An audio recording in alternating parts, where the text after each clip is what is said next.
Well, I got another teardown of some more AMX equipment here. Be a lot of it going on right now since I got a big lot of it, but this is an AMX Modero NXT-CV7 base station. Another one of those deals where it's just not worth selling. It's worth $20 to $30 on eBay, and yeah, the shipping's just not gonna make it worthwhile. Especially with how heavy it is, and then the fact that it's an odd shape, and I don't think I have an appropriate sized box for this, so I'll probably have to go in an oversized box in all honesty.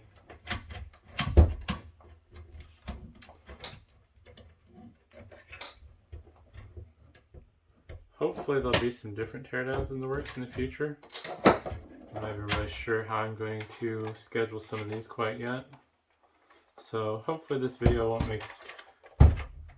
be too confusing. Talking about it while I'm making it, and then it ends up being a weird schedule. Well, that's annoying. Oh, this is one of those weird things where it only comes apart one way, and I have no clue what that way is. Looks like the screen assemblies might be snapped together. Unless this back trim comes off. Oh. Ooh, danger, high voltage. That sounds exciting. Might have to lick it. Looks like this is a cold cathode backlight. Which would make sense. I think this is a pretty old unit.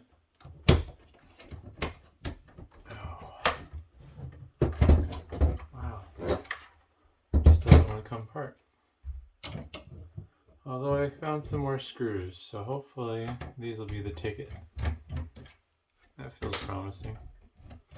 What's interesting is these are all coarse thread screws meant for screwing into plastic, which they probably are screwing into plastic, but I'm just surprised. Oh, no, those aren't. I'm just surprised they didn't do press fit brass nuts. Speaker in front. Alrighty, well, somehow we're gonna get this auger up. Oops, there we go. Just plastic trim pieces. Ooh, there's goodies in here. Was not expecting that. But, ouch. Before I go into that, God, these header pins are so pokey. I want to finish removing the display, I think. Oh, those are Torx. Probably 10. Torx 10, I'm guessing. Yep. It's a really nice hinge. Granted, I mean, this would have to be fairly durable because you're going to have a bunch of random people messing with it, touching it, and probably flopping the screen around and who knows what. But I would say this thing has nicer hinges on it than a laptop would. And they're really not that much bigger than a set of laptop hinges either, so that's kind of an interesting choice. Keep getting stabbed by those pin headers. There we go. And we'll get this ground wire off. Oops, I gotta switch back to my other bit. And I'm going to be a bit of a party pooper here, and I think we'll save the best for last. Assuming I can get this removed. There. No. Maybe. No. Come on. There we go. Got a little front speaker that was hooked up. Also a speaker that apparently points backwards. Interesting. And just some random chunks of, might be steel. Yeah, that's steel. Almost looked like zinc die cast, but it's just galvanized steel. At least I assume, I don't know what that coating is. Might not be galvanized, it might just be its natural finish, but they polished it and a like tumbler polisher thing. Well, let's see what kind of goodies are in here. Little speaker. You know, if you like making stuff, all these random electronics have nice little speakers in them. I don't know what you do with a 1 ohm speaker, but yeah. Some of this stuff I feel like if I had it when I was a kid, I might have actually gotten into more of a electronics design background. It's always something I kind of had an interest in. Make sure I'm in frame. I still think if I had time, it'd be kind of fun to tinker with like robotics stuff. I'm not smart enough to do it, but I was thinking it'd be kind of cool to take like an old CNC machine and then do some AI magic to like build something that could take stuff apart. Problem is, I wouldn't even know how to train an AI to figure out what size of bit is needed and then how to position everything correctly to take it apart. Plus then you get weird angles and stuff, so you would need to be able to have multiple axes of movement to take something like this apart, plus then have it rigid enough to loosen these screws, especially some of these ones with their really nice thread locking compound on them. Alright. So hopefully no shocking surprises. I highly doubt that there's any juice stored up in this. And let's see if we can destructively crack this open without cutting my fingers.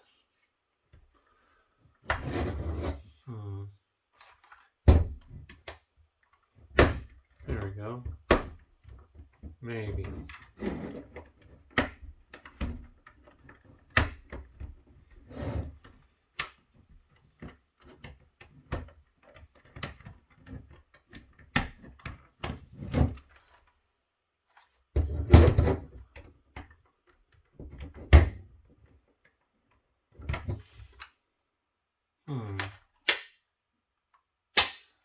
I think this needs to say hello to my floor.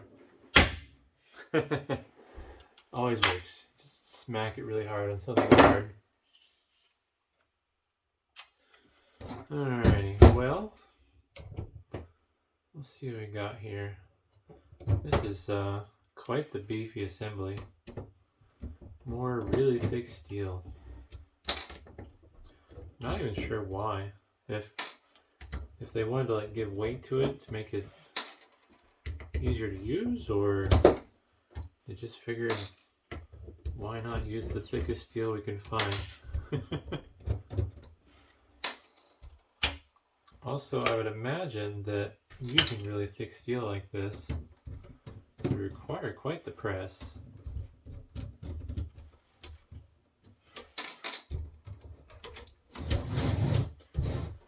Alright, let's see what I'm up against here. This display assembly should come off now.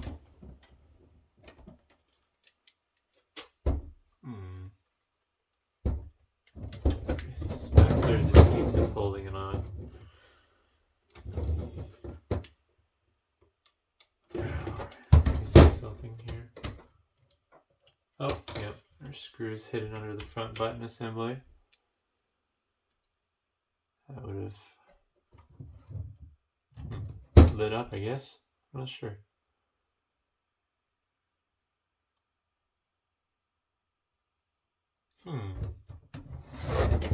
That's weird. That front button felt like it was tactile. Oh, okay. It's the sides. So these are probably something infrared related, I'm guessing. I guess I'll get close to the camera. And of course it doesn't want to focus. So the front button interacts with these two tactile buttons. And then this must be like infrared related stuff for signaling. Maybe there's like a remote control. Although that's not transparent. So that's kind of interesting. Does have a microphone as well, which is oriented like that. Doesn't line up with anything. Maybe it was this way. Must have been this way. Alrighty, well, let's get these other two screws off. And then we could admire the very thick piece of metal that surrounds the touchscreen. Also, holy cow, that is one thick digitizer for the touchscreen. It's like a pane of windshield glass. Interesting. And I'm guessing if a person was smart, you could also repurpose this. Odds are it's probably just a USB interface, since that seems to be what a lot of them are. Although I guess it's going to this custom control board, so maybe not. Alrighty, I need a bigger bit for that. I need number 2. I think these are just holding the display to the housing.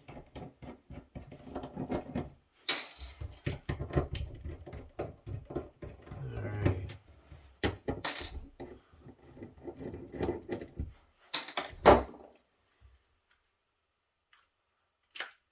Boy, that is one thick unit. Lots of shielding. Let's disconnect this. And disconnect the cable for the video. Oh, that's it. What? What was that screwed into?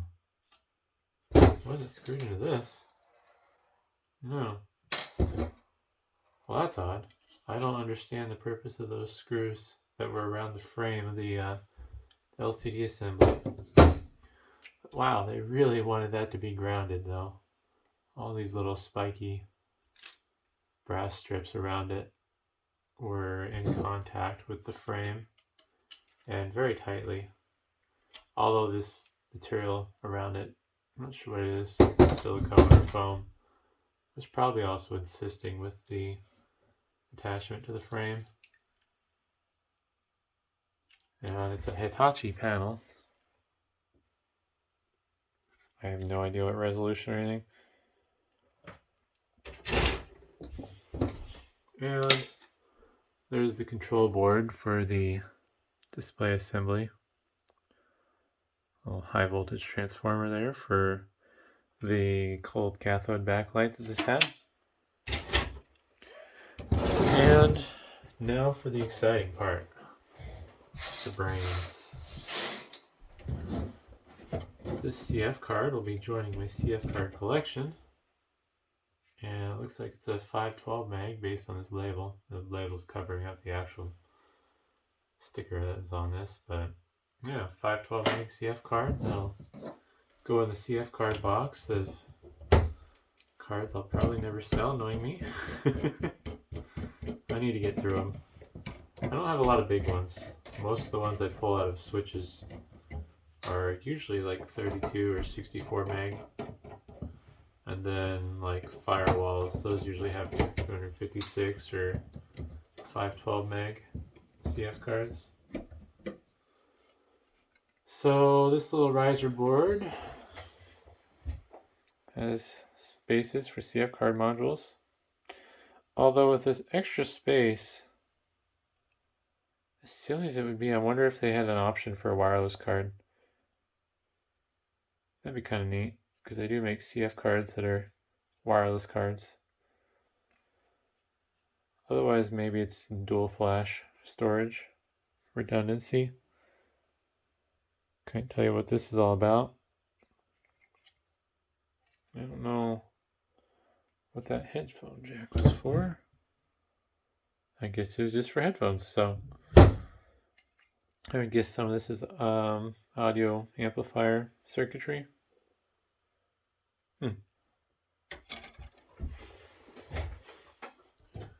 And let's see here.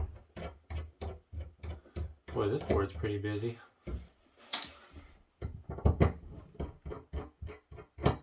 Multiple controller chips.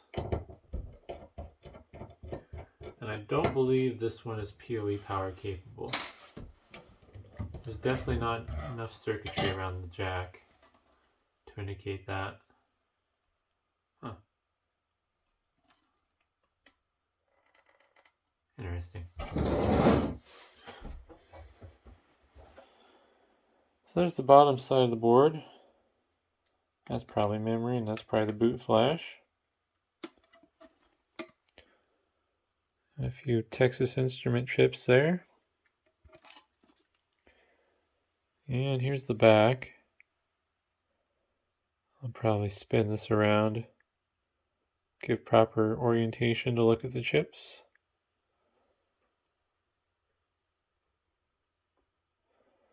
I'm guessing with all the components here, this is probably the audio amplifier for the speakers. Although I guess the speakers plug into this little riser card, so I guess they're just passing that through the circuit board. Not sure what those chips are.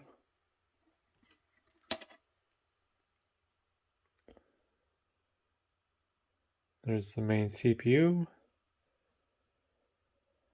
It's an Altera Cyclone. Oh, I got a little AMD chip there. I didn't even notice that. I'm guessing that is the network controller since it's right next to the network jack. And boy, they just put these chips on every which way. Well, hopefully that was interesting. Got a big old pile of parts here. A mess from other projects, but yeah, that's kind of a neat look inside. Not much to salvage it for value. SD card, or CF card, I mean, is kind of nice. Hopefully I said CF card in the whole video. But it's just, yeah, it's just scrap. It's outdated tech. So hopefully that was interesting, and thanks for watching.